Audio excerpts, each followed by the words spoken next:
most of us secretly long for a life filled with excitement, growth, and freedom. Yet, when the moment of choice arrives, fear holds us back.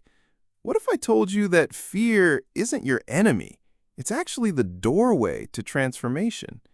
And what if the true joy of living doesn't come from playing it safe, but from embracing risk, uncertainty, and yes, even failure?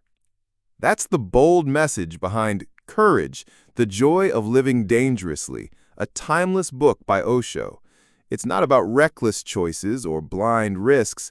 Instead, it's about discovering the hidden strength that comes when you step beyond fear into the unknown. Stick around, because in this video, we'll break down the core lessons of this book. And I promise you, the final principle we cover will completely change how you view fear itself. Let's begin with the obvious question. Why does courage matter so much? Osho points out that life itself is uncertain. Nothing is guaranteed. Security, as we imagine it, is actually an illusion.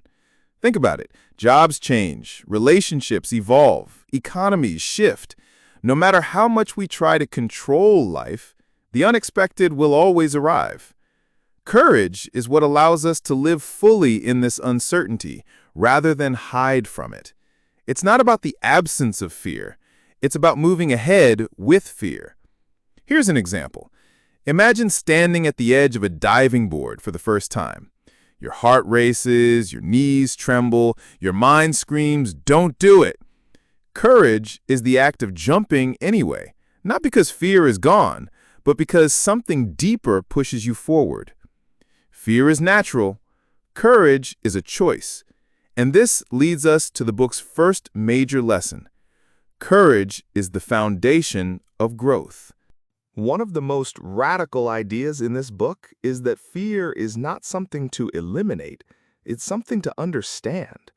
Think about it. Every time you feel fear, it's actually a sign that you're on the edge of growth. Fear shows up when you're about to step into something new. It's the body's way of saying, pay attention, this matters.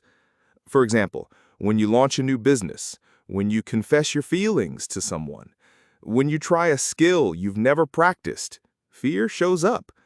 Most people retreat, but those who succeed see fear as feedback. So instead of running away from fear, ask, what opportunity is hidden here? Fear can be a compass. If it points somewhere uncomfortable, it might be the exact place where your breakthrough lies. And this leads to the second big insight. If you avoid fear, you avoid growth. If you embrace it, you evolve. Osho uses a bold phrase, living dangerously. But don't misunderstand it. He's not talking about thrill-seeking or recklessness. He's talking about choosing the unknown over the familiar.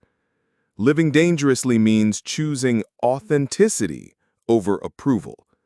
It means taking risks for your dreams instead of settling for comfort. It means being willing to explore uncharted territory in your career, relationships, and even in your inner life. For example, maybe you've dreamed of starting a side project, but the safe choice is to keep it in your head, never testing it. Living dangerously would mean actually launching it, even if it fails. Because in the process, you learn, you grow, and you live more fully. Security feels comfortable, but it often leads to stagnation. Danger feels uncomfortable, but it awakens your spirit. And here's the paradox. When you live dangerously, you discover a deeper kind of safety, the safety of knowing you can handle anything. But how do you actually develop this kind of courage? That's where the next lesson comes in. One of the most powerful themes of the book is trust. At its core, courage is rooted in trust. Trust in yourself and trust in life. Most of us spend energy trying to predict, control, and calculate every outcome. But Osho reminds us that control is often an illusion. The deeper truth is that life unfolds in ways we can't fully plan. So, courage requires surrender. It's saying, I don't know what will happen, but I trust myself to face it. For example, imagine moving to a new city without knowing anyone. Fear screams, "What if I fail?"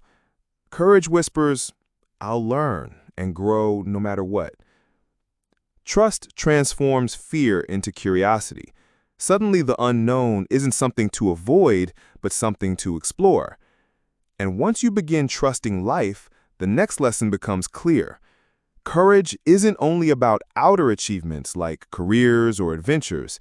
It's also for the inner journey.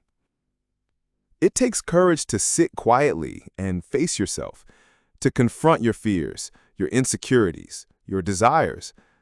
Most people avoid this inner confrontation by distracting themselves with endless activity. But true transformation begins when you dare to turn inward. Meditation, self-reflection, and mindfulness are acts of courage because they strip away illusions and bring you face to face with reality. Think about it. It's easier to keep scrolling social media than to sit in silence with your thoughts. Yet those silent moments often lead to the most profound breakthroughs. So courage isn't just about doing bold things out there. It's also about daring to know yourself deeply. And the deeper you go inward, the more fearless you become outwardly, which brings us to the next big idea: courage as joy. Here's the surprising twist. Courage is not about struggle. It's about joy. Why joy?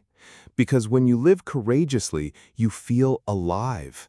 Every risk taken, every fear embraced, every unknown explored fills you with vitality. Joy doesn't come from avoiding discomfort. It comes from stepping into it and discovering that you're bigger than your fears. Think about the last time you did something brave, maybe speaking in public, maybe traveling alone. Remember that rush afterward? That's the joy Osho is talking about. Fear shrinks your world. Courage expands it. And expansion always feels like joy. So, how can you apply these lessons in daily life? Here are 4 simple steps inspired by the book. Face one fear daily. Start small. Maybe it's speaking up in a meeting or trying a new hobby. Reframe fear as growth. Whenever fear arises, say, "This is a sign I'm growing." Choose curiosity over control. Replace "What if I fail?" with "What might I learn?" Practice inner courage. Spend a few minutes in silence daily.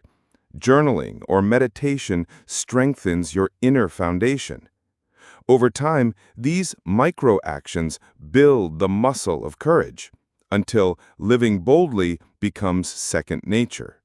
So let's recap the biggest lessons from Courage, the Joy of Living Dangerously.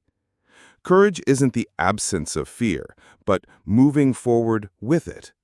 Fear is a friend, a compass pointing toward growth. Living dangerously means choosing authenticity and the unknown over stale comfort. Trust in life allows courage to blossom. Inner courage, through reflection, creates outer fearlessness. And ultimately, courage is joy, the joy of being fully alive. Here's your action plan. Identify one area of life where fear holds you back.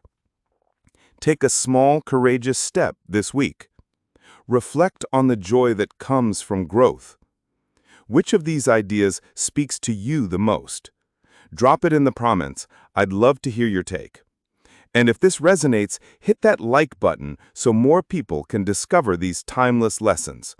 Don't forget to subscribe for more book breakdowns. Because if courage inspired you, wait until you hear the lessons from Man's Search for Meaning by Viktor Frankl. That's the book we're covering next, and it will take your understanding of purpose to a whole new level. Thanks for watching, and remember, life begins at the edge of fear.